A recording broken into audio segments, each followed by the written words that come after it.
Oh yeah!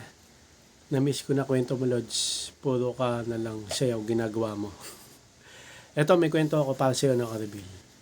Sa isang probinsya, may isang faith healer na nagpapagaling. Alam mo yung faith healer, yung nagpapagaling ng sakit sa pamamagitan lang ng dasal. Ganon. So ngayon, may isang nagpagamot. Tapos, naka-wheelchair siya. Tapos maraming tao doon. Sabi nung faith healer, halika dito.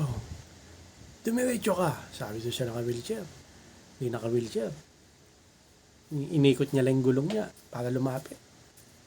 Tapos, sabi ng faith healer, tumayo ka. Di, naka-wheelchair. Tumayo dahan-dahan. Nanginginig pa eh. Tapos, yung mga tao doon na mga nandun, umiiyak. Gugulat sila eh.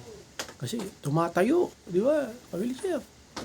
Tapos, pagtayo nung naka-wheelchair, nakatayo. Nanginginig pa nga ito eh.